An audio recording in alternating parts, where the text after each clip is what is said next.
Hola amigos y amigas, bienvenidos a este canal de la gente de la otra orilla.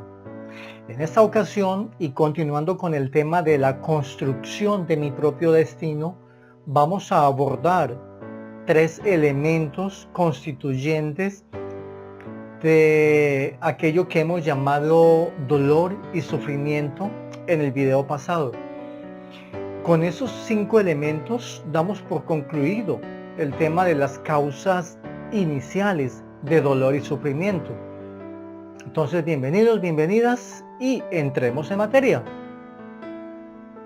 Decíamos en el video pasado que la primera causa de insatisfacción o de infelicidad son los deseos incontrolados, esa constante búsqueda de satisfacción en lo externo, en las cosas.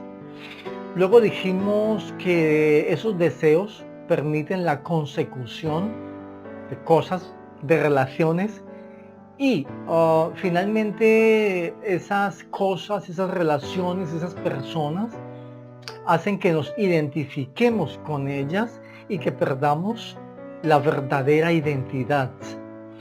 Entonces, una falsa identidad se constituye en el tercer elemento o causa de dolor y de sufrimiento. Nos hemos identificado con cosas que no son. Si no llevamos una chaqueta marca X o marca Y, entonces no somos nadie. Si no llevamos un reloj de tantos miles de dólares, no somos nadie. Si nuestro coche no brilla y es modelo X o Y, entonces no somos nadie. Nos hemos identificado con cosas totalmente externas y ajenas a la verdadera esencia del ser humano.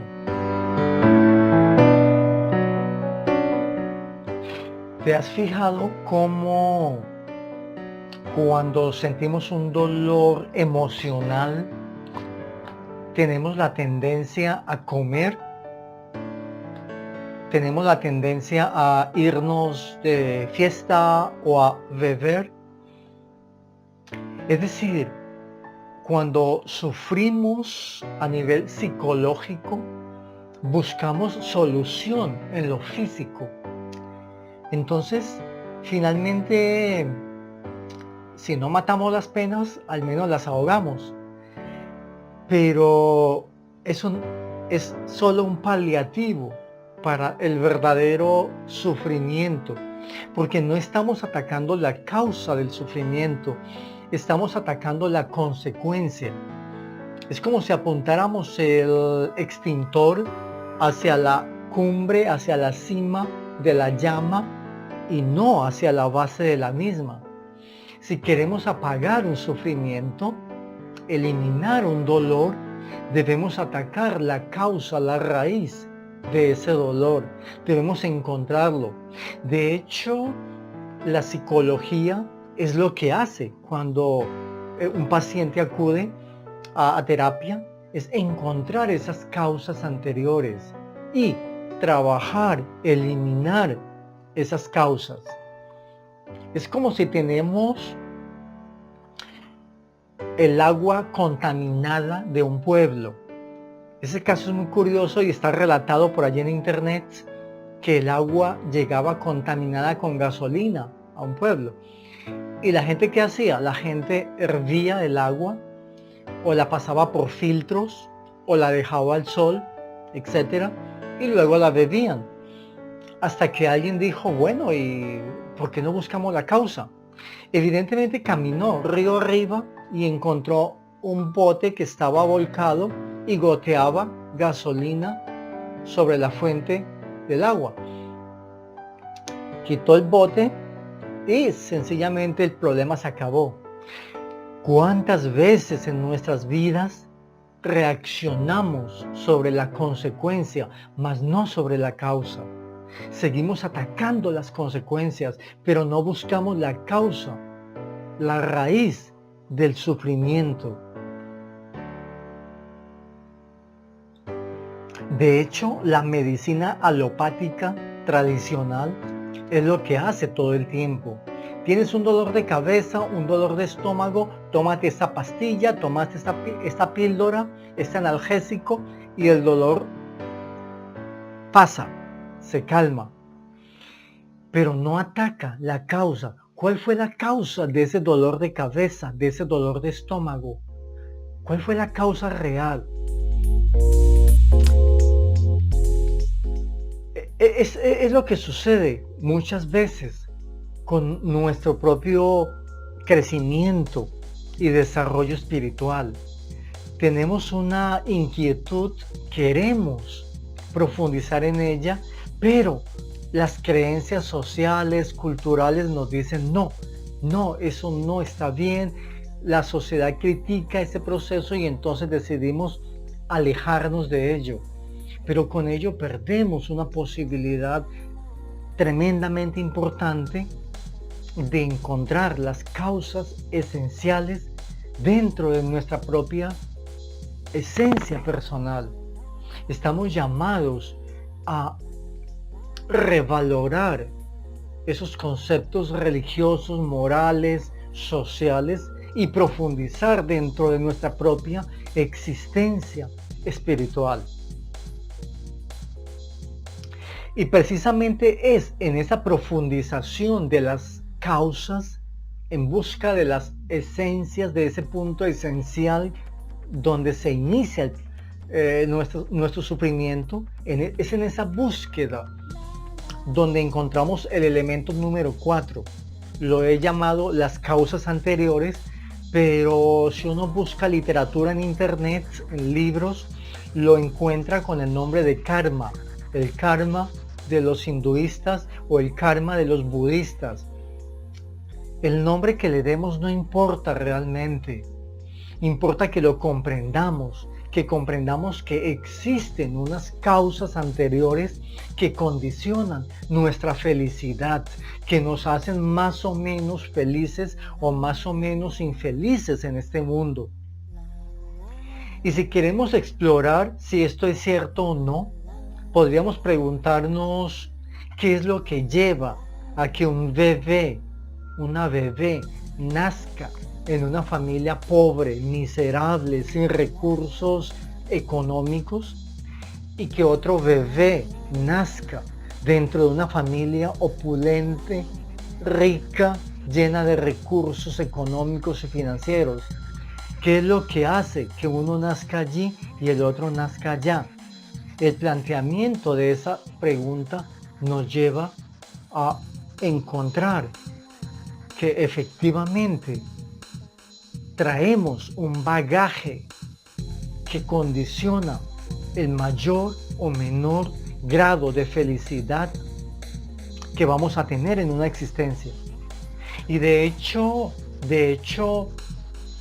permite entrever que aquel otro concepto hindú y budista que tiene que ver con la reencarnación tiene un alto grado de verdad.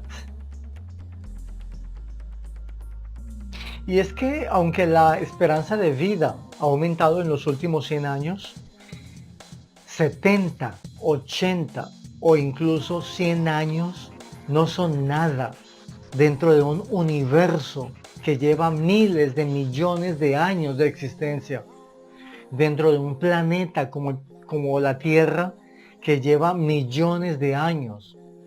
70 u 80 años son solamente un suspiro. Y entonces plantearnos que la existencia humana solamente tiene como lapso de tiempo 80 años es un absurdo, es ridículo.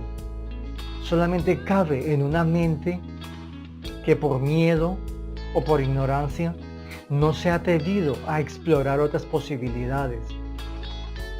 A modo de ejemplo, podemos decir que cuando un niño nos pregunta, oye, ¿y tú crees que existe vida en otros planetas?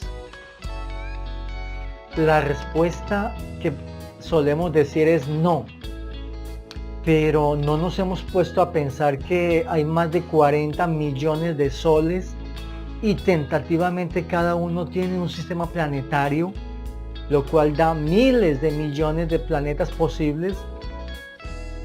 Y entonces decir no hay vida allí, sencillamente es un despropósito. Quizás no digamos que sí, pero podemos decir no lo sé. Vamos a investigar. En fin, como sea, el quinto elemento es el placer. En esta vida física, en esos 80 años que vivimos por placer. Sentimos placer en la comida, en la bebida, en los paseos, los viajes, en la ropa que utilizamos, en el sexo, incluso yendo al baño. Un psicólogo decía, ¿cuál es el parecido entre acariciar a tu novia o a tu novio y meter un gol? La respuesta es el placer. Existe placer casi en todo lo que hacemos, incluso en cosas negativas. Por eso los señores que infligen dolor, los victimarios, muchas veces lo hacen por placer. Los sádicos, los masoquistas, sienten placer en lo que hacen. Y entonces se hace mucho por placer. Y el placer es precisamente el elemento número 5 que genera dolor y que genera sufrimiento cuando está descontrolado. Gocemos, sí. Sintamos placer, sí. Pero ten en cuenta que el problema mayor radica en que hemos puesto la felicidad como un estadio al final de una larga lista de placeres. Pretendemos que después de uno y otro y otro y otro placer hallaremos la felicidad. Y esa es una equivocación muy común y muy importante. Y tanto en el deseo como en el placer encontramos un factor común, la insaciabilidad. Un deseo exige otro y otro y otro más, y un placer exige a la vez otro y otro más. Pero si tienes en cuenta que un primer helado te causa placer, que un segundo ya no tanto y que un tercero quizás te cause disgusto, entonces en ese momento le darás la medida exacta al placer y lo disfrutarás sabiendo que todo es temporal. En una forma de asumir la vida como esa, no existe dependencia de esos elementos. Por lo tanto, el dolor y el sufrimiento se minimizan. El placer es la consecuencia lógica del actuar de los 5 sentidos, el oído, el olfato, etc. Y como ya hemos dicho y hemos aceptado, es de común conocimiento que los 5 sentidos aportan información incompleta. De hecho, el prestidigitador, el mago prestidigitador, vive de la lentitud con la que opera la vista. Por eso engaña a los asistentes a las sesiones. Aceptando esto, podemos decir que el placer tiene un límite claramente establecido y que por ende nuestra felicidad, es decir, el fin del sufrimiento, el fin del dolor, está condicionado por el valor que le demos al actuar de los sentidos. Aceptamos que son limitados y como aceptamos que son limitados, estamos llamados a desarrollar otros sentidos. Por supuesto, estamos hablando de intuición.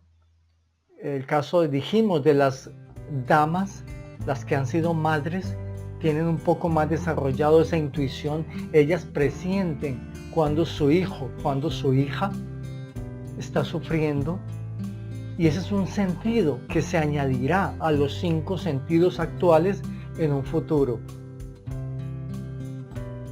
Estamos llamados a superar esos placeres inmediatos que al final solo traen más disgusto, más sufrimiento, y trascenderlos por placeres un tanto más elevados, un tanto más subjetivos, más sutiles. ¿Te has fijado el gran placer que nos aporta ver, disfrutar de un amanecer, disfrutar de un atardecer, disfrutar de una pintura, de una escultura, de un libro, de una conferencia que toque temas profundamente humanos, divinos o espirituales? Si vamos a la película, a ver esa película magnífica, acompañado de una buena compañía, de un café, de unas crispetas, etcétera, es decir, de un ambiente adecuado, seguramente tendremos un grado superior de placer, de gusto. Estamos llamados a remontar los gustos primarios. Estamos llamados a superar el comer solo por el comer, solo por llenar la pancita, solo por llenar el estómago. El comer puede ser una acción que eleve el espíritu. Todo depende de nosotros, depende de la forma en cómo asumamos lo que hacemos cada día. Y esto es aplicable a todo cuanto hacemos en nuestra existencia. Al fin y al cabo, todo depende de nosotros. Muchísimas gracias por su atención y esperamos sus comentarios. Hasta una próxima ocasión.